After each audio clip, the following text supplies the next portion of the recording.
Winona traveled 3,000 miles to find the cowboy who saved her life and promised to return for her. His son opened the door instead with the news that Thomas Red Hawk had been dead for 3 years. Before we continue, don't forget to subscribe to the channel, like the video, and comment where in the world you're watching from. Let's go.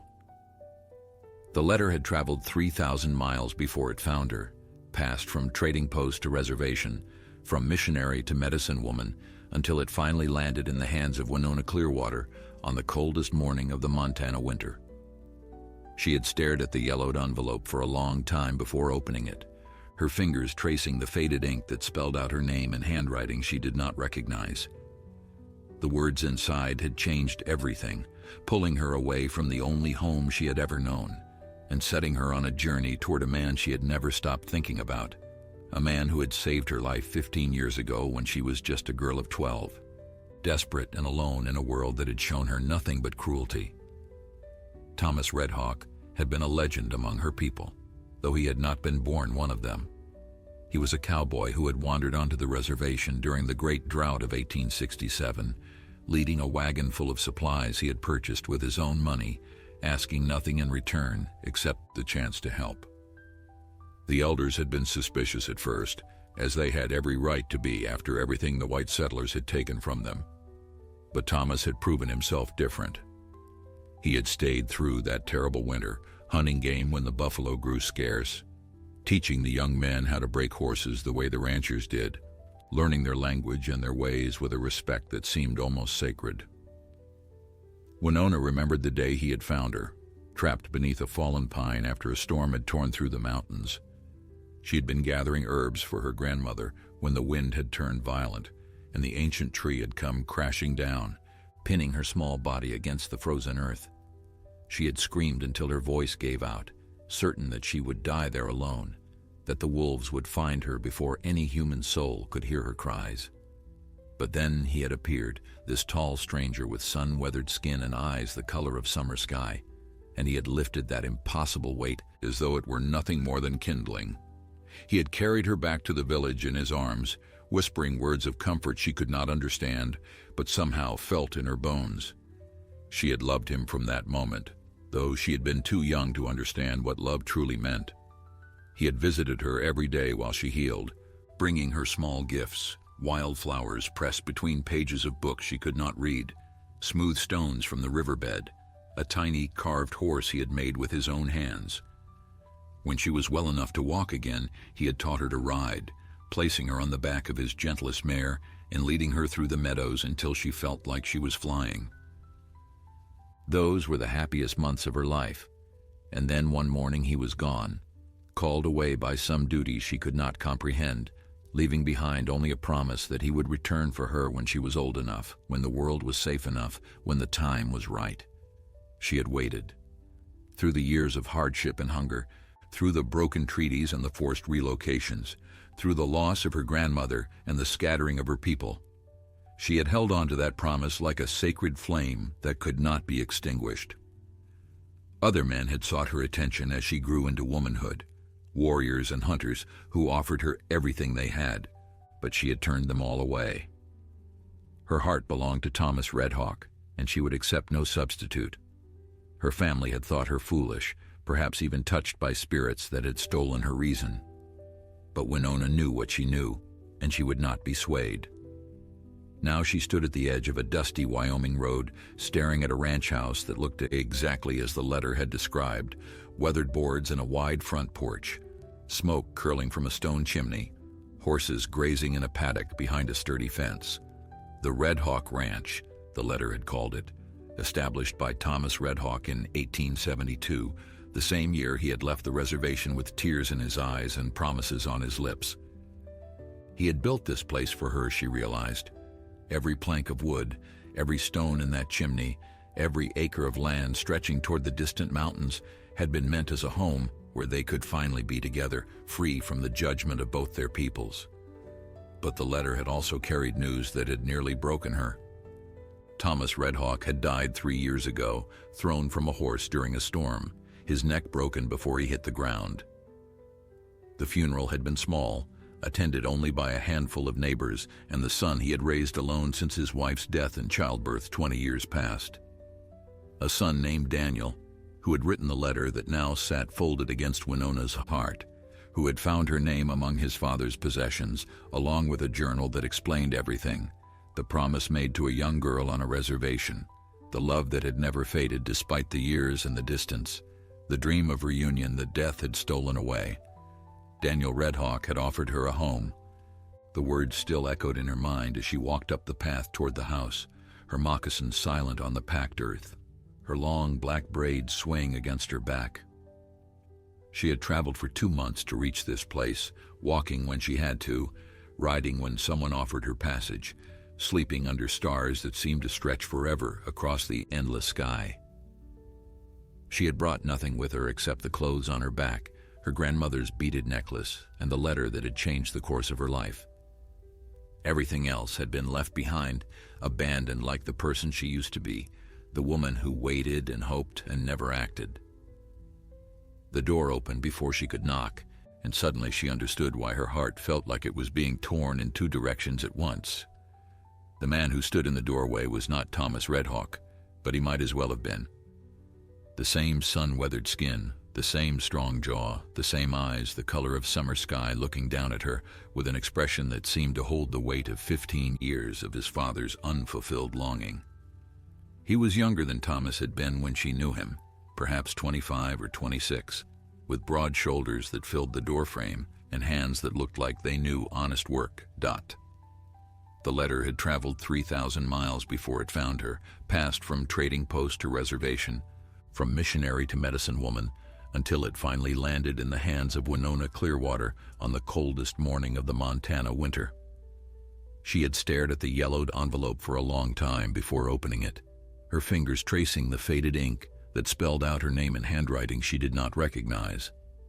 The words inside had changed everything, pulling her away from the only home she had ever known and setting her on a journey toward a man she had never stopped thinking about, a man who had saved her life 15 years ago when she was just a girl of 12, desperate and alone in a world that had shown her nothing but cruelty.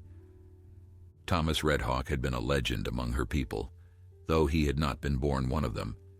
He was a cowboy who had wandered onto the reservation during the Great Drought of 1867, leading a wagon full of supplies he had purchased with his own money, asking nothing in return except the chance to help. The elders had been suspicious at first, as they had every right to be after everything the white settlers had taken from them. But Thomas had proven himself different. He had stayed through that terrible winter, hunting game when the buffalo grew scarce, teaching the young men how to break horses the way the ranchers did, learning their language and their ways with a respect that seemed almost sacred. Winona remembered the day he had found her, trapped beneath a fallen pine after a storm had torn through the mountains. She had been gathering herbs for her grandmother when the wind had turned violent, and the ancient tree had come crashing down, pinning her small body against the frozen earth. She had screamed until her voice gave out, certain that she would die there alone, that the wolves would find her before any human soul could hear her cries. But then he had appeared, this tall stranger with sun-weathered skin and eyes the color of summer sky, and he had lifted that impossible weight as though it were nothing more than kindling. He had carried her back to the village in his arms, whispering words of comfort she could not understand but somehow felt in her bones. She had loved him from that moment, though she had been too young to understand what love truly meant. He had visited her every day while she healed, bringing her small gifts, wildflowers pressed between pages of books that she could not read, smooth stones from the riverbed, a tiny carved horse he had made with his own hands. When she was well enough to walk again, he had taught her to ride, placing her on the back of his gentlest mare and leading her through the meadows until she felt like she was flying. Those were the happiest months of her life, and then one morning he was gone, called away by some duty she could not comprehend, leaving behind only a promise that he would return for her when she was old enough, when the world was safe enough, when the time was right. She had waited. Through the years of hardship and hunger, through the broken treaties and the forced relocations, through the loss of her grandmother and the scattering of her people, she had held on to that promise like a sacred flame that could not be extinguished. Other men had sought her attention as she grew into womanhood, warriors and hunters who offered her everything they had, but she had turned them all away. Her heart belonged to Thomas Redhawk, and she would accept no substitute. Her family had thought her foolish, perhaps even touched by spirits that had stolen her reason. But Winona knew what she knew, and she would not be swayed. Now she stood at the edge of a dusty Wyoming road, staring at a ranch house that looked exactly as the letter had described. Weathered boards and a wide front porch, smoke curling from a stone chimney, horses grazing in a paddock behind a sturdy fence. The Redhawk Ranch, the letter had called it, established by Thomas Redhawk in 1872, the same year he had left the reservation with tears in his eyes and promises on his lips. He had built this place for her, she realized. Every plank of wood, every stone in that chimney, every acre of land stretching toward the distant mountains, had been meant as a home where they could finally be together, free from the judgment of both their peoples. But the letter had also carried news that had nearly broken her. Thomas Redhawk had died 3 years ago, thrown from a horse during a storm, his neck broken before he hit the ground. The funeral had been small, attended only by a handful of neighbors and the son he had raised alone since his wife's death in childbirth 20 years past. A son named Daniel, who had written the letter that now sat folded against Winona's heart, who had found her name among his father's possessions, along with a journal that explained everything. The promise made to a young girl on a reservation, the love that had never faded despite the years and the distance, the dream of reunion that death had stolen away. Daniel Redhawk had offered her a home. The words still echoed in her mind as she walked up the path toward the house, her moccasins silent on the packed earth, her long black braids swaying against her back. She had traveled for 2 months to reach this place, walking when she had to, riding when someone offered her passage, sleeping under stars that seemed to stretch forever across the endless sky.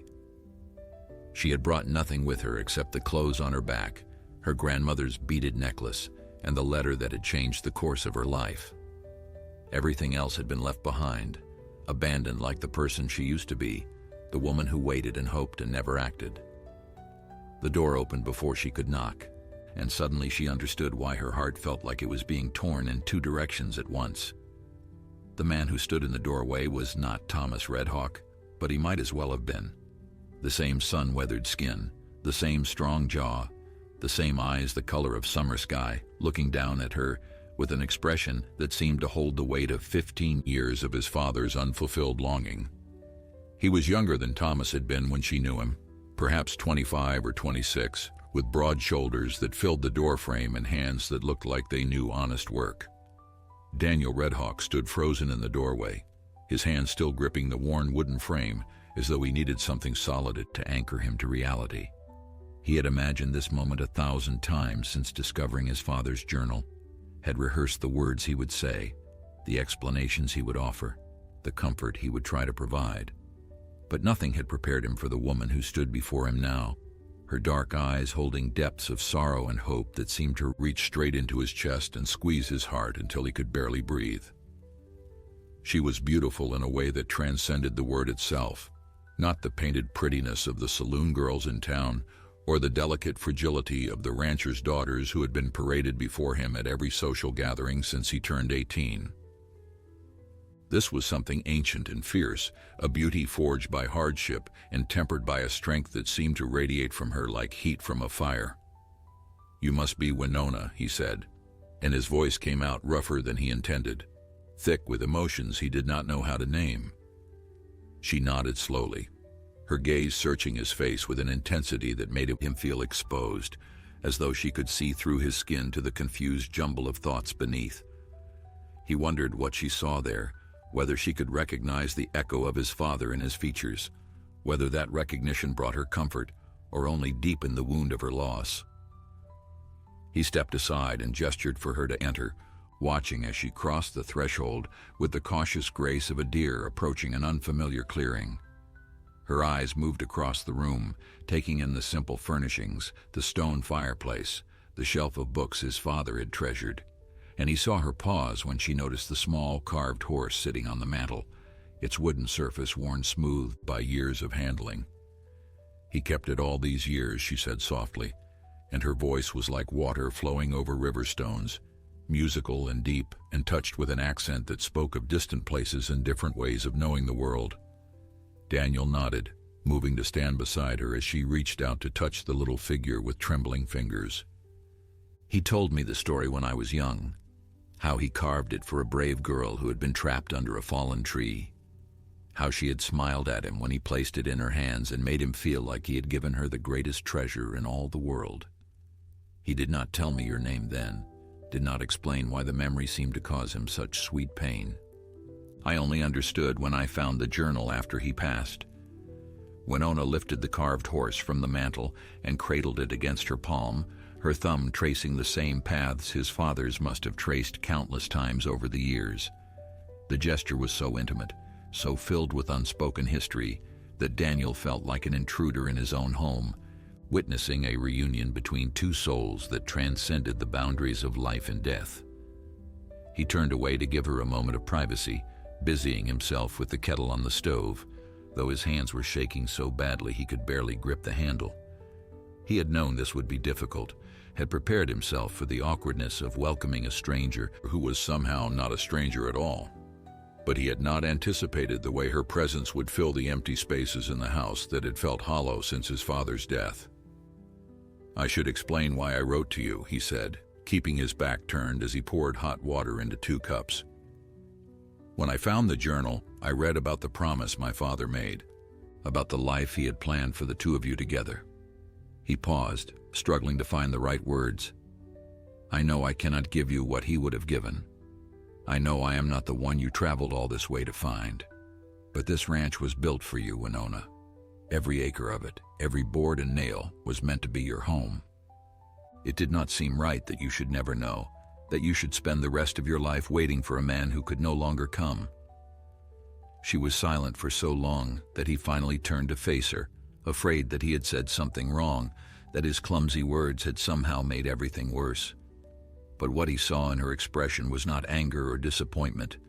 It was something far more complex, a mixture of grief and gratitude, and something else he could not quite identify, something that made his pulse quicken in ways he did not understand and was not sure he should examine too closely. She set the carved horse back on the mantel with careful reverence, then accepted the cup he offered her, her fingers brushing against his in a touch that lasted only a heartbeat but seemed to leave a mark on his skin. "Your father was a good man," she said quietly, "the best man I have ever known.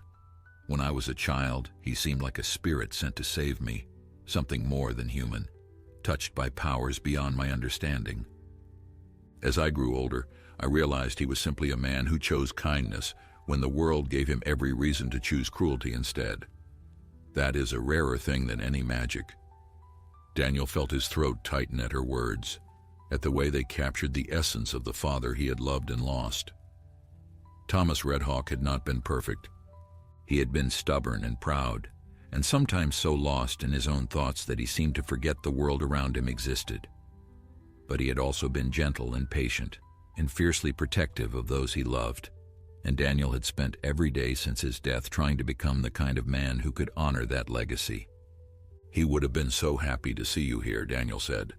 "He talked about you more in his final years, when the past seemed closer than the present.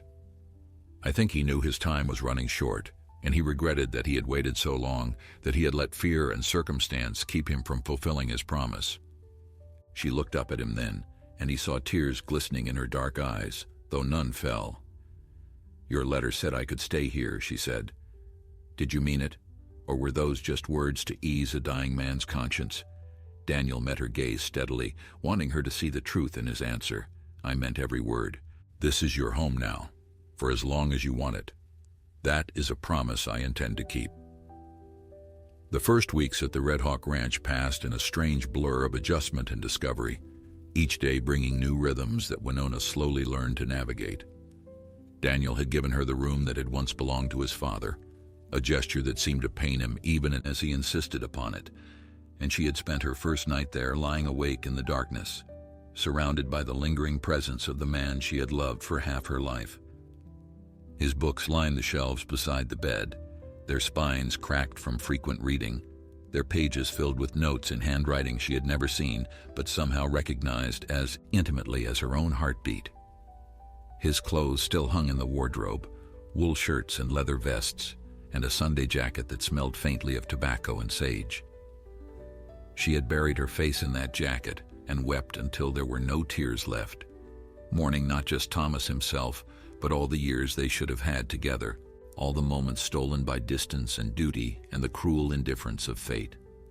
But grief, she had learned long ago, was not a place where one could live forever. The living demanded attention, and the ranch was very much alive, pulsing with the needs of horses and cattle, and the endless work required to keep a homestead running through the harsh Wyoming seasons. Daniel rose before dawn each morning, and soon Winona found herself rising with him, padding into the kitchen to prepare breakfast while he tended to the animals in the barn. He had protested at first, insisting that she was a guest and should not feel obligated to work, but she had silenced him with a look that brooked no argument. She had never been the kind of woman who could sit idle while others labored, and she would not start now simply because a man thought she needed protecting. They developed a routine without ever discussing it, moving around each other in the small kitchen with an ease that surprised them both. She learned how he liked his coffee, strong enough to strip paint from a fence post, and he learned that she preferred her eggs scrambled with wild onions she gathered from the meadow behind the house. They ate together in companionable silence most mornings, the quiet broken only by the crackle of the fire and the distant lowing of cattle greeting the sun. Sometimes she caught him watching her with an expression she could not quite decipher, something thoughtful and searching that made her wonder what he saw when he looked at her, whether he was looking for traces of the woman his father had loved, or seeing something else entirely.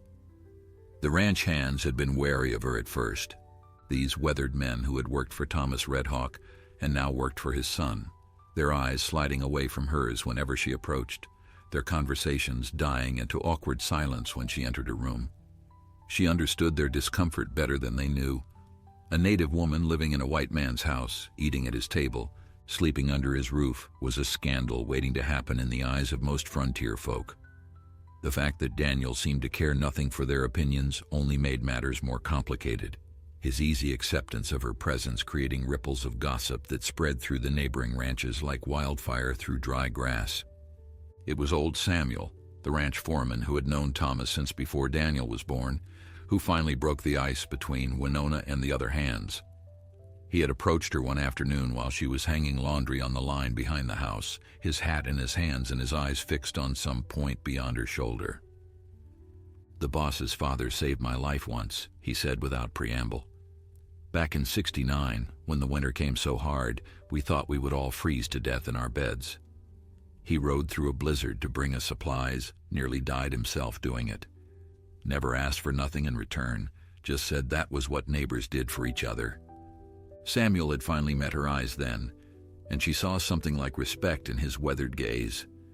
"Any woman Thomas Red Hawk loved enough to build a ranch for is welcome here, far as I'm concerned. The others will come around eventually. They just need time to see what I already know."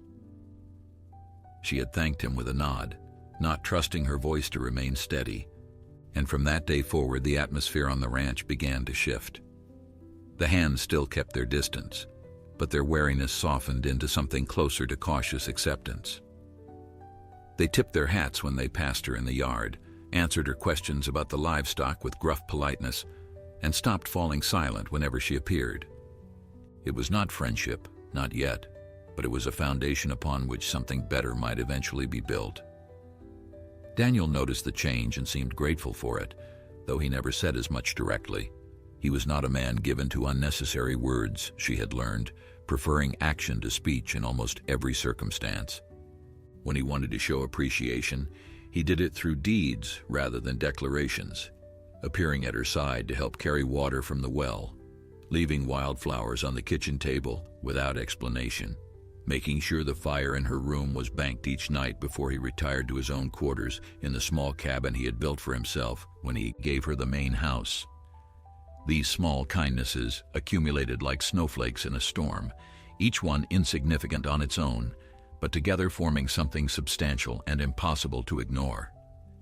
She found herself watching him too, though she tried to hide it, studying the way he moved through his days with quiet competence, the way he spoke to the horses in low murmurs that seemed to calm them instantly, the way his rare smiles transformed his serious face into something almost boyish.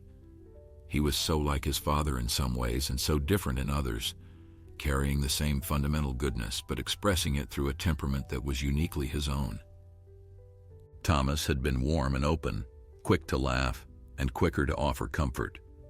Daniel was reserved and careful, guarding his emotions behind walls she sensed had been built through years of loss and loneliness.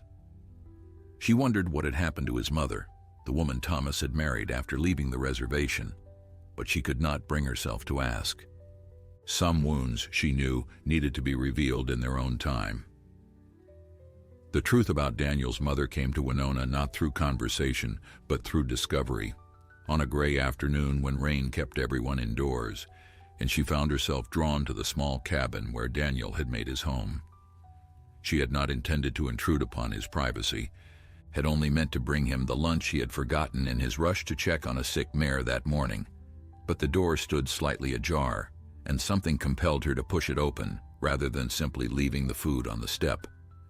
The cabin was sparse and functional, containing only a narrow bed, a rough-hewn table, and a single chair positioned beside a window that looked out over the mountains.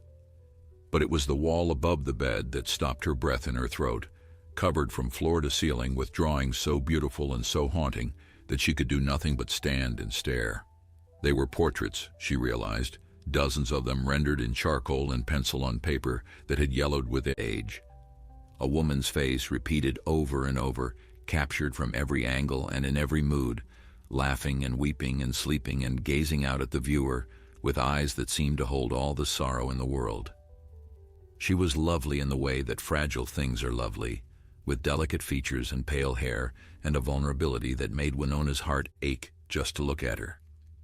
This was Daniel's mother, she understood without needing to be told, the woman who had died bringing him into the world, preserved forever in these images that her son had created as a way of knowing the face he had never seen in life. "I draw her from my father's descriptions," Daniel said from behind her, and Winona spun around, heat flooding her cheeks at being caught in his private space. He stood in the doorway with rain dripping from his hat brim, his expression unreadable as he looked past her to the wall of portraits. "He used to tell me stories about her when I was young, describe the way her nose crinkled when she laughed, the way her eyes changed color in different light, the way she hummed to herself when she thought no one was listening. I started drawing her when I was 12, trying to capture what he saw when he remembered her. I have never stopped." Winona turned back to the portraits, seeing them now with new understanding. Each one was slightly different from the others, variations on a theme as Daniel refined his vision of a woman who existed only in borrowed memories and desperate imagination. Some showed her young and carefree, others depicted her older and more careworn, and a few portrayed her heavy with the child who had cost her everything. The love in these images was palpable, radiating from every careful line, and Winona felt tears prick her eyes at the magnitude of loss they represented. Two motherless children, she thought, Thomas's son and the woman Thomas had promised to return for, both shaped by absence into people who understood the weight of wanting what could never be recovered. "She was beautiful," Winona said softly, and she meant it as more than mere politeness. "She looks kind." Daniel moved to stand beside her, close enough that she could feel the damp chill rising from his rain-soaked clothes. "My father said she was the kindest person he ever knew, that she never met a stranger and never turned away anyone in need." He paused, and when he spoke again, his voice was rough with old grief. "He also said she would have loved you, that the two of you would have been great friends if things had been different." The words pierced something deep in Winona's chest, some wound she had not known she carried until that moment. She thought of Thomas, caught between two women he loved in different ways, trying to build a life that honored them both. She thought of the wife who had died too young and the girl on the reservation who had waited too long. She thought of Daniel, raised on stories of both, carrying their absences like stones in his pockets. "I should not have come in here without permission," she said, suddenly desperate to escape the intimacy of the small space, the closeness of his body, the raw emotion hanging in the air between them. Daniel caught her arm as she turned to leave, his grip gentle but firm, and she found herself unable to move, unable to breathe, unable to do anything but stand there while her heart pounded against her ribs like a wild thing trying to break free. "You are welcome anywhere on this ranch," he said quietly. "I have no secrets from you, Winona.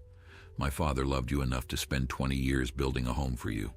The least I can do is let you see who his son has become." She looked up at him then, really looked, and what she saw made her chest tighten with something that felt dangerously close to recognition. He was not Thomas, would never be Thomas, but he carried pieces of his father within him like seeds waiting for the right conditions to bloom. The same steadiness, the same quiet strength, the same capacity for devotion that ran deeper than words could express. She had come here mourning a ghost, expecting to find only echoes of the man she had lost. But standing in this small cabin surrounded by portraits of another lost love, she began to understand that life was not finished with her yet. There were still stories to be written, still connections to be forged, still reasons to keep breathing even when the past seemed to weigh heavier than the future could possibly lift. The rain continued to fall outside, drumming against the cabin roof in a rhythm that seemed to match her heartbeat. Daniel released her arm slowly, almost reluctantly, and stepped back to give her space. She should have felt relieved by the distance, should have welcomed the return of propriety between them. Instead, she felt only cold, as though some essential warmth had been withdrawn, leaving her shivering in its absence. The trouble arrived on a Sunday morning, carried into town by a man named Silas Garrett, who owned the largest ranch in the territory and had long coveted the Red Hawk land for its access to the river that ran through the eastern pastures. Winona had heard his name spoken in hushed tones by the ranch hands, always accompanied by dark looks and muttered warnings. But she had not understood the depth of the animosity until she saw Daniel's face go pale at the sound of hoofbeats approaching the house.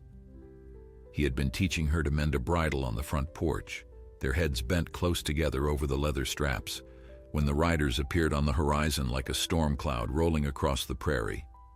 4 men on horseback, led by a figure whose bulk seemed to dwarf the animal beneath him, his expensive clothes and silver-studded saddle marking him as a man who valued displays of wealth above all else. "Get inside," Daniel said, his voice low and urgent, and something in his tone made her obey without question, slipping through the door but positioning herself beside the window where she could watch and listen without it being seen. The riders drew up in front of the porch in a cloud of dust, their horses stamping and snorting while Silas Garrett looked down at Daniel with an expression of barely concealed contempt. The 2 men who flanked him were hard-faced and armed, their hands resting on their gun belts in a way that suggested they were hoping for an excuse to draw. The 4th rider hung back slightly, younger than the others and less certain, his eyes darting nervously between his employer and the man standing alone on the porch. "Red Hawk," Garrett said, drawing out the name like it tasted bad in his mouth. "I hear you have taken in a squaw to warm your bed. The whole territory is talking about it, wondering what kind of man lets a savage woman live under his roof like she was respectable folk. Word like that gets around, makes people think twice about doing business with someone whose judgment is so clearly impaired." Daniel's hands curled into fists at his sides, but his voice remained steady when he replied, "What happens under my roof is none of your concern, Garrett, and I would advise you to speak more carefully about members of my household." Garrett laughed, a harsh, ugly sound that made Winona's skin crawl even through the window glass. "Your household," he repeated mockingly. "Your father was bad enough, always going on about treating the Indians fair, acting like they were people instead of animals that needed to be driven off or put down. I had hoped his son would have more sense, but it seems the rot runs deep in the Red Hawk bloodline." He leaned forward in his saddle, his small eyes glittering with malice. "Here is what is going to happen, boy. You are going to send that woman back to whatever reservation she crawled out of, and then you are going to sign over the water rights to your eastern pastures. In exchange, I will not spread word that you have been living in sin with a savage, and your reputation might survive intact enough for you to show your face in town without being spat upon." The threat hung in the air like poison, and Winona felt her stomach clench with familiar dread. She had known this would happen eventually, had warned Daniel that her presence would bring him nothing but trouble, but he had refused to listen, insisting that the opinions of small-minded men meant nothing to him. Now those opinions had teeth, backed by the power and influence of a man who clearly would not hesitate to destroy anyone who stood in his way. She should leave, she thought. Should slip out the back door and disappear into the wilderness she knew so well, sparing Daniel the consequences of his misplaced kindness.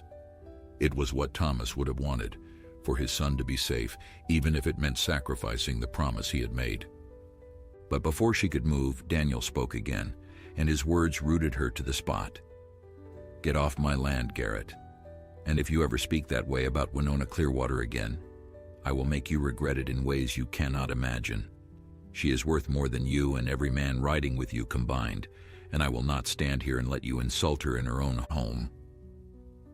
The conviction in his voice sent a shock through her entire body, igniting something that had been dormant so long she had forgotten it existed. He was defending her, not because his father had loved her, not because he felt obligated by a dead man's promise, but because he genuinely believed the words he was saying. She could hear it in his tone, see it in the rigid line of his shoulders, feel it in the air that crackled between him and the men who had come to threaten everything he held dear. Garrett's face twisted with rage, his hand moving toward the gun at his hip, and for one terrible moment Winona was certain she was about to watch Daniel die. But the younger rider spoke up suddenly, his voice cracking with nervousness. "Mr. Garrett, there are witnesses. The hands in the barn, they are watching. If we start shooting now, there will be no way to explain it as self-defense." The words seemed to penetrate Garrett's fury, and he slowly lowered his hand, though his eyes promised violence postponed rather than abandoned. "This is not over, Red Hawk," he said through clenched teeth. "You have made a powerful enemy today, and I always collect what I am owed." He wheeled his horse around and spurted into a gallop, his men following close behind, leaving nothing but settling dust and the echo of hoofbeats fading into the distance. Daniel stood motionless on the porch for a long moment, his shoulders gradually relaxing as the tension drained from his body. When Winona emerged from the house, he turned to look at her with eyes that held something she had not seen there before, something fierce and protective and terrifyingly tender. "I meant what I said," he told her quietly, "every word of it. And I will not let that man or anyone else drive you away from the home my father built for you." The days following Garrett's visit passed in a state of heightened vigilance that wore on everyone's nerves, like sand grinding against bare skin. Daniel doubled the night watch and instructed the hands to ride in pairs whenever they ventured beyond sight of the main house, precautions that spoke louder than words about the danger he believed they faced. Winona tried to continue her daily routines as though nothing had changed, but she found herself jumping at shadows, her ears straining for the sound of approaching hoofbeats, her eyes scanning the horizon for riders who might be bringing violence to their door. She had lived through enough conflict in her life to recognize the signs of approaching war, and everything she saw told her that Silas Garrett was not the kind of man who accepted defeat gracefully. It was during one of these tense evenings, with the sun painting the sky in shades of blood and gold, that Daniel finally told her the full story of his family's history with Garrett. They sat together on the porch as had become their habit, watching the light fade while the ranch settled into nighttime stillness around them. His voice was low and measured as he spoke, carrying the weight of memories that clearly still caused him pain. "Garrett came to this territory the same year I was born," he said, his eyes fixed on the distant mountains. "He had money from back east, railroad money some said, though others whispered it came from darker sources. He started buying up land, pushing out the small ranchers, taking what he wanted through legal means when he could, and through intimidation when he could not. My father was one of the few who refused to sell, who stood up to him publicly and encouraged others to do the same." Winona listened in silence, sensing that he needed to tell the story in his own way, without interruption or prompting. Daniel's hands were clasped loosely between his knees, but she could see the tension in his knuckles, the way his fingers tightened whenever he spoke Garrett's name. "There was an accident," he continued, his voice dropping even lower. When I was 15, our barn caught fire in the middle of the night. We lost 6 horses and nearly lost old Samuel when he went in to try to save them. The fire marshal said it was a lantern left burning, carelessness on our part, but my father knew better. He found boot prints in the mud behind the barn, prints that led toward the Garrett property before they disappeared. Why did he not go to the sheriff? Winona asked, though she suspected she already knew the answer. Because the sheriff owed his position to Garrett's money, Daniel replied bitterly. Because every official in this territory is either bought or too afraid to stand against a man with that much power.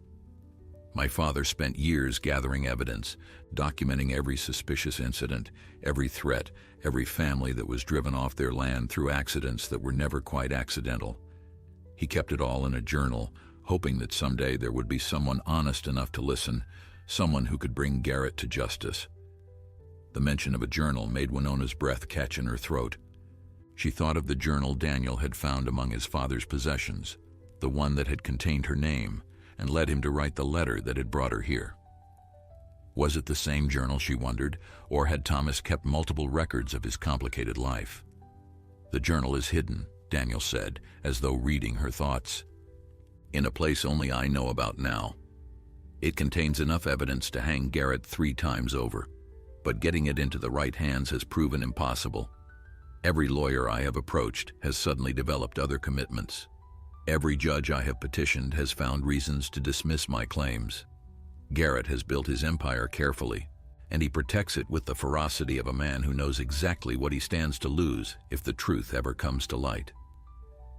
Winona turned to look at him directly, studying the profile that had become so familiar to her over the past weeks, the strong jaw and the serious eyes, and the mouth that so rarely smiled but transformed his entire face when it did. "You could leave," she said quietly. "Sell the ranch and start over somewhere beyond his reach. You do not have to keep fighting a battle your father started." The words felt like betrayal even as she spoke them, but she needed to understand why he stayed, why he continued to risk everything for land that had already cost his family so much. Daniel was silent for a long moment, and when he finally answered, his voice carried a conviction that made her heart ache with recognition. "This land is not just property, Winona. It is my father's legacy, my mother's grave, the only home I have ever known. And now it is your home too, the place Thomas Red Hawk built with his own hands because he believed in a future where 2 people from different worlds could find happiness together." He turned to face her, and the intensity in his eyes made her forget to breathe. "If I run from Garrett, I am not just abandoning the ranch. I am abandoning everything my father stood for, everything he sacrificed, everything he dreamed about when he carved that little horse and promised to return for a brave girl who deserved better than the world had given her." The words struck her like physical blows, each one finding its mark in the deepest chambers of her heart. She had spent so many years waiting for Thomas, loving him from a distance, building him into something almost mythical in her imagination. But sitting here beside his son, hearing Daniel speak of legacy and sacrifice and dreams that refused to die, she felt the ground shifting beneath her feet. This man was not a ghost or a memory or a substitute for something lost. He was real and present and fighting for a future that included her in ways she had never dared to imagine. The realization was terrifying and exhilarating and utterly overwhelming, and she did not know whether to embrace it or run from it as fast as her legs could carry her. The attack came 3 nights later, under a moonless sky that seemed to swallow all light and leave the world wrapped in impenetrable darkness. Winona woke to the sound of gunfire and the acrid smell of smoke, her body responding before her mind could fully comprehend what was happening. She threw herself out of bed and onto the floor, crawling toward the window with her heart pounding so loudly she could barely hear the shouts erupting from the yard below. Through the glass, she could see flames licking at the bunkhouse where the ranch hands slept, orange tongues of fire climbing the wooden walls with hungry determination. Shadows moved between the buildings, some running toward the blaze with buckets in their hands, others exchanging shots with figures on horseback who circled the property like wolves harrying a wounded elk. She grabbed the rifle Daniel had taught her to use during their weeks together, the weight of it familiar now in her hands, and made her way downstairs with careful steps that made no sound on the wooden boards. The front door stood open, torn half off its hinges, and through the gap she could see Daniel crouched behind the water trough, returning fire at the raiders who swept past in waves of thundering hooves and muzzle flashes. Old Samuel lay motionless nearby, a dark stain spreading beneath him that Winona refused to let herself examine too closely. There would be time for grief later, if any of them survived long enough to feel it. She positioned herself at the window beside the door and took aim at a rider who was bearing down on Daniel's position with his pistol raised. The kickback of the rifle jolted through her shoulder, but she kept her eyes open the way Daniel had taught her, and she saw the rider jerk sideways in his saddle before tumbling to the ground in a heap of tangled limbs. It was the first time she had ever shot a man, and some distant part of her mind registered that she should feel something, horror or guilt, or at least shock. But there was no room for such emotions in the desperate calculus of survival. Another rider came and she fired again and then again, until the rifle clicked empty and she had to duck below the windowsill to reload with fingers that trembled despite her best efforts to steady them. The battle seemed to last for hours, though later she would learn it had been less than 20 minutes from the first shot to the last. By the time the raiders finally retreated into the darkness, the bunkhouse was a smoking ruin, and 3 of their hands lay dead in the yard. Old Samuel was among them, his weathered face peaceful in death, as though he had simply decided to lie down and rest after a lifetime of hard work. Daniel knelt beside him for a long moment, his head bowed and his shoulders shaking with silent grief, before he rose and began the grim work of tending to the wounded and assessing the damage. Winona worked beside him through the night, bandaging burns and setting broken bones with skills she had learned from her grandmother so many years ago. The remaining hands looked at her differently now, their wariness replaced by something closer to respect as they watched her move among them with competent efficiency. She had fought beside them, had killed to protect them, had proven herself in the only way that truly mattered on the frontier. Whatever they had thought of her before, she was one of them now, bound by blood and fire and the shared experience of having survived something terrible together. Dawn found them gathered in the main house, exhausted and grief-stricken, but alive. Daniel sat at the kitchen table with his head in his hands, and Winona could see the weight of responsibility crushing down on him, the guilt of a man who believed he should have done more, should have anticipated the attack, should have found some way to protect the people who depended on him. She moved to stand beside him and placed her hand on his shoulder, feeling the muscles beneath her palm tense at her touch, before gradually relaxing into something that might have been acceptance. "This is not your fault," she said quietly, pitching her voice so that only he could hear. "Garrett chose to do this. Garrett sent those men. The blood on the ground belongs to him, not to you." Daniel looked up at her with red-rimmed eyes, and she saw the boy he must have been when his father died, lost and frightened and desperate for someone to tell him that everything would be all right. But she could not offer him that comfort, would not insult him with lies that both of them knew were hollow. What she could offer was something different, something that felt far more dangerous to speak aloud. "We will make him pay," she said, and the words came from somewhere deep inside her, from the same place that had allowed her to survive reservation winters and broken treaties, and the endless series of losses that had defined her life. "Your father gathered evidence against him. We will find a way to use it. We will find someone who cannot be bought or frightened, someone who cares more about justice than about money or power. And we will bring Silas Garrett down, even if it takes the rest of our lives to do it." Daniel stared at her for a long moment, and she watched something shift in his expression, some transformation that seemed to happen in the space between one heartbeat and the next. The despair that had clouded his features began to fade, replaced by a determination that matched her own, fierce and unyielding and ready to fight for however long the fight required. "You would do that," he said, and it was not quite a question. "You would stay and fight beside me, even knowing what it might cost." She met his gaze without flinching, letting him see the truth in her eyes. "Your father saved my life when I was a child and promised me a home when I had none. His son gave me that home when the man I loved could no longer keep his word. Yes, Daniel, I will stay. I will fight. And I will not leave until justice is done or death takes me from this land." The plan came together over the following weeks, born from desperation and refined through careful deliberation. Daniel retrieved his father's journal from its hiding place, a hollowed space beneath the hearthstones that Thomas had constructed specifically for this purpose. And together he and Winona spent long evenings poring over its contents by lamplight. The evidence was even more damning than Daniel had described, page after page documenting Garrett's crimes in Thomas Redhawk's careful handwriting. Bribery and extortion, arson and assault, and at least 4 deaths that could be traced directly to orders given by the man who styled himself the territory's most respectable citizen. Reading those pages felt like listening to a voice from beyond the grave, Thomas speaking to them across the years, begging them to finish the work he had started. The problem remained what it had always been. Every official in the territory was either in Garrett's pocket or too afraid of his reach to act against him. But Winona remembered something her grandmother had told her long ago, when the treaties were being broken and her people had no one to turn for justice. When the local powers fail you, the old woman had said, you must go higher, to the powers that even local tyrants fear. There were federal marshals who answered to no territorial authority, judges appointed by distant governments who could not be touched by frontier politics. If they could get the journal into such hands, Garrett's carefully constructed empire of corruption might finally crumble. Daniel knew of a federal judge scheduled to hold court in Cheyenne the following month, a man named Harrison whose reputation for incorruptibility had survived decades of attempts to compromise it.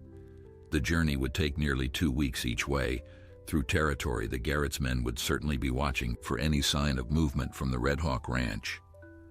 Going openly would be suicide, but there might be another way. Winona knew paths through the mountains that no white man had ever traveled, trails her people had used for generations to move unseen across lands that others believed they owned. If she could guide Daniel along those hidden routes, they might reach Cheyenne before Garrett even knew they had left. The night before their departure, something changed between them. They stood together on the porch, as they had so many times before, but the air felt different now, charged with unspoken words and emotions that had been building since the moment she first crossed his threshold. Daniel turned to face her, and in the moonlight his features looked softer than she had ever seen them, the hard edges worn away to reveal the tender heart beneath. "Winona," he said, and her name in his mouth sounded like a prayer. "I need to tell you something before we leave, something that cannot wait any longer because tomorrow we ride into danger, and I could not bear to die without you knowing the truth." She knew what he was going to say before the words left his lips, had known it for weeks now, though she had refused to acknowledge the knowledge even to herself.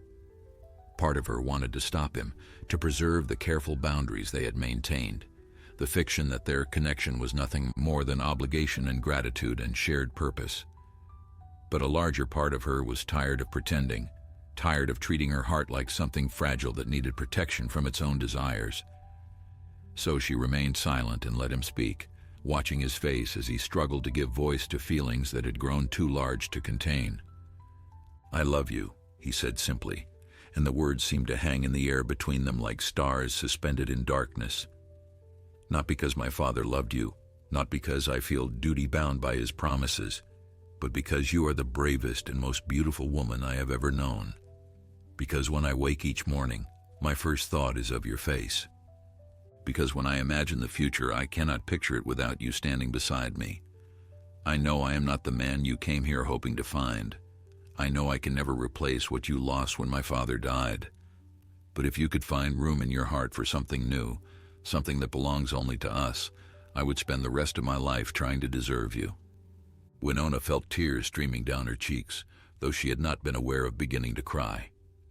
For so long she had defined herself by her love for Thomas Redhawk, had made that love the center of her identity, the fixed point around which all else revolved. Letting go of it felt like betraying everything she had believed about herself, abandoning the woman she had been for 15 years of waiting and hoping, and refusing to accept that some dreams simply do not come true.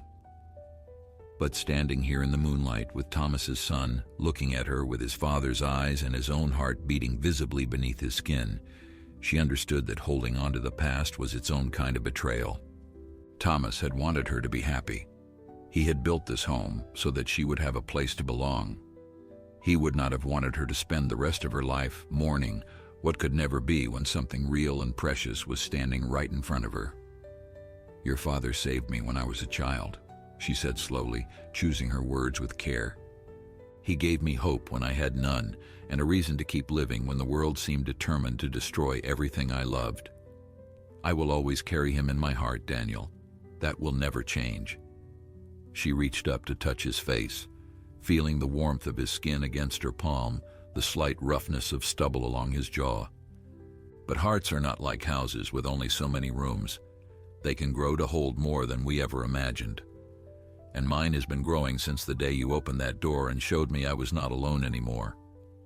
He kissed her then, gentle and questioning at first, then deeper as she responded with all the longing she had kept locked away for so long. The night wrapped around them like a blanket, and for a few precious moments there was no Garrett, no danger, no uncertain future stretching ahead. There was only this, two wounded souls finding solace in each other, choosing to believe that love could still bloom even in the harshest of landscapes. The journey through the mountains tested them in ways neither had anticipated, pushing their bodies to exhaustion and their spirits to the breaking point. Winona led the way along paths so narrow that the horses sometimes had to be coaxed step by trembling step across ledges that dropped away into dizzying emptiness. Daniel followed without complaint, trusting her knowledge of the land even when every instinct screamed at him to turn back, to find some safer route, to abandon this desperate gamble before it killed them both. But there was no safer route, and they both knew it. Garrett's men would be watching every road, every pass, every crossing point where travelers might be intercepted and searched. The only way forward was through terrain so forbidding that no one would think to look for them there. They traveled by night when the moon allowed it, hiding during the day in caves and hollows that Winona remembered from stories her grandmother had told her as a child. These were sacred places, refuges where her ancestors had sheltered during times of war and persecution, and she felt their presence around her as she lay sleepless beside Daniel, listening to his breathing and praying to spirits she was not sure she still believed in. "Keep us safe," she whispered into the darkness. "Let us finish what Thomas started. Let us bring justice to a man who has caused so much suffering." The spirits did not answer, but somehow she felt comforted anyway, as though simply speaking the words aloud had given them power. On the 5th day, they encountered the first of Garrett's patrols. Winona spotted them from a ridge overlooking a valley they had been planning to cross, 6 riders moving in a spread formation that would make it nearly impossible to pass undetected. She pulled Daniel down beside her and they lay flat against the cold stone, watching through a screen of scrub brush as the men passed below. One of them paused and seemed to look directly at their hiding place, and Winona felt her heart stop in her chest, certain they had been discovered.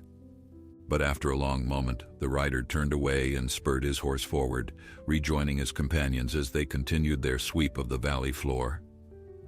They waited until full darkness before attempting the crossing, leading their horses on foot to minimize noise, picking their way between boulders and through stream beds where their tracks would be washed away by morning. Daniel's hand found hers at some point during that endless night, his fingers interlacing with hers in a grip that spoke of fear and determination and love that had somehow bloomed in the midst of danger. She squeezed back, drawing strength from his presence, reminding herself that she was not alone anymore, that whatever happened next, they would face it together. The second patrol found them on the 8th day, appearing suddenly around a bend in the trail with weapons already drawn. There was no time to hide, no chance to flee, only the terrible certainty that everything they had risked was about to end in blood and failure. Winona reached for her rifle, knowing even as she did that they were outnumbered and outgunned, that fighting would only hasten the inevitable. But before she could raise the weapon, Daniel was moving, spurring his horse forward with a cry that seemed to echo off the surrounding peaks. He crashed into the lead rider with bone-jarring force, both men tumbling from their saddles as the horses screamed and scattered. "Run!" Daniel shouted at her as he grappled with his opponent on the ground. "Get the journal to Harrison. Do not stop for anything." The words tore through her like physical wounds, But she understood what he was asking, understood that this had always been a possibility, that they had both known one of them might have to sacrifice everything so the other could complete their mission. She kicked her horse into a gallop and bent low over its neck, tears blinding her as gunshots cracked behind her, and she forced herself not to look back. The journal pressed against her chest where she had secured it inside her clothing. Thomas's words and Thomas's evidence, the only weapon they had against a man who believed himself untouchable. She rode for 2 days without stopping, pushing her horse until it was lathered and stumbling, pushing herself past the limits of exhaustion into some gray realm where nothing existed except the rhythm of hoofbeats and the desperate need to keep moving. Cheyenne appeared on the horizon like a mirage, its buildings shimmering in the distance, and she nearly wept with relief when she finally reached its dusty streets and asked a startled shopkeeper for directions to the federal courthouse. Judge Harrison was in session when she arrived, but she pushed past the bailiff who tried to stop her and burst through the courtroom doors with the journal clutched in her hands, its pages stained with sweat and tears and the blood of everyone who had died trying to bring it to this moment. The judge was a small man with silver hair and eyes that seemed to see straight through pretense to the truth beneath. He listened in silence as Winona poured out her story, as she explained about Thomas Red Hawk and his years of gathering evidence, about Silas Garrett and his empire of corruption, about Daniel who had given himself up so that she could complete this final desperate mission. When she finished, Harrison took the journal from her trembling hands and began to read, his expression growing darker with each page he turned. By the time he reached the end, his face was set in lines of grim determination that told her everything she needed to know. Federal marshals rode out that same afternoon, armed with warrants and backed by the full authority of the United States government. Winona rode with them, refusing to be left behind, needing to know what had become of the man she loved, even if the answer destroyed her. The journey back seemed to take forever, each mile stretching into eternity as she imagined every possible outcome, hope and despair warring for dominance in her exhausted mind.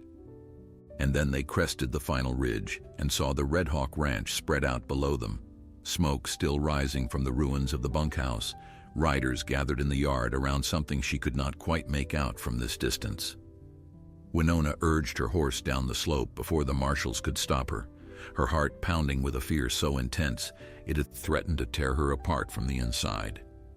The riders in the yard turned at the sound of approaching hoofbeats, and she saw hands reaching for weapons before someone shouted a command that made them pause. She did not care about the danger, did not care about anything except finding Daniel, knowing whether he was alive or dead, whether the sacrifice he had made had been worth the terrible cost. The crowd parted as she pulled her horse to a skidding halt, and then she saw him. He was sitting on the porch steps with his arm in a makeshift sling and his face battered almost beyond recognition. But he was alive and looking at her with eyes that held disbelief and joy, and a love so fierce it seemed to illuminate the air around him. She was off her horse before it had fully stopped, running across the yard and throwing herself into his arms with a force that made him grunt in pain but did not loosen his grip on her for even a moment. They held each other without speaking, words unnecessary in the face of emotions too large to be contained by language, and Winona felt something inside her finally unclench, some terrible tension she had been carrying since the moment she left him behind, finally releasing its hold. The marshals took Garrett into custody that afternoon, finding him barricaded in his ranch house with a small army of hired guns who surrendered without a fight once they understood the full weight of federal authority arrayed against them. Winona watched from Daniel's side as the man who had terrorized the territory for decades was led away in chains, his face purple with rage and his voice hoarse from screaming threats that no one bothered to acknowledge. Thomas Red Hawk's evidence proved even more damning than they had hoped, documenting crimes that stretched back 20 years and implicated not just Garrett, but dozens of officials who had enabled his reign of corruption. The trials would take months, perhaps years, but the outcome was never in doubt. Justice, delayed so long, had finally arrived. In the weeks that followed, the territory began to transform. Families who had been driven from their land returned to reclaim what had been stolen. Officials who had served Garrett's interests found themselves facing their own trials, replaced by men and women who actually believed in the oaths they had sworn. And the Red Hawk Ranch, which had stood as a lonely outpost of resistance for so long, became something like a symbol, proof that courage and persistence could triumph over even the most entrenched evil.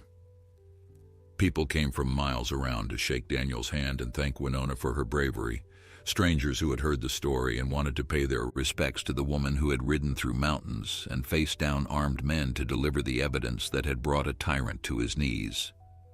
But the attention made Winona uncomfortable, and she was grateful when the visitors eventually stopped coming and life on the ranch settled into something approaching normalcy.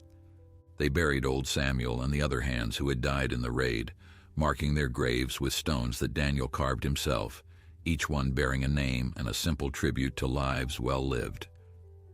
The bunkhouse was rebuilt larger and stronger than before, and new hands arrived to replace those who had been lost. Good men who had heard about the Red Hawk reputation for fairness and wanted to be part of something decent. The ranch prospered as it never had before, freed from Garrett's shadow and blessed by rains that came exactly when they were needed, as though the land itself was celebrating its liberation. Daniel asked Winona to marry him on a spring morning, in the same spot where his father had once stood with his mother, overlooking the valley that Thomas had cleared and cultivated with his own hands. She said yes before he had finished speaking, pulling him into a kiss that left them both breathless and laughing like children who had discovered some wonderful secret. The wedding was small, attended only by the ranch hands and a few neighbors who had proven themselves true friends during the darkest times. Winona wore a dress she had made herself, decorated with beadwork that told the story of her journey, from the reservation of her childhood to the doorway where she had finally found the home she had been promised so long ago. That night, lying in Daniel's arms in the room that had once belonged to his father, Winona thought about the strange paths that had led her to this moment. She had come here mourning a ghost, expecting to find only echoes of a love that had died before it could truly begin. Instead, she had found something unexpected, a living love that honored the past while creating something entirely new. Thomas Red Hawk had saved her life when she was a child and had given her hope that carried her through years of hardship and loss. His son had given her a future, a home, a partnership built on shared struggle and mutual respect, and a passion that grew deeper with each passing day. She placed her hand on her belly, where new life was already beginning to stir, and smiled in the darkness. Their child would grow up knowing both stories, the tale of the cowboy who had made a promise to a brave girl trapped under a fallen tree, and the tale of the son who had honored that promise in ways his father could never have imagined. Two loves, two generations, two chapters of a story that was still being written with every sunrise that painted the mountains gold and every sunset that set the prairie ablaze with color. Outside the window, the land stretched endlessly toward horizons that no longer seemed threatening but full of possibility. The Red Hawk Ranch stood strong against the Wyoming sky, a testament to dreams that refused to die and promises that transcended even death itself. And in the room where it had all begun, where a letter had traveled 3,000 miles to find a woman who had never stopped believing, Winona Clearwater Red Hawk closed her eyes and let herself finally rest, knowing that she was exactly where she was always meant to be.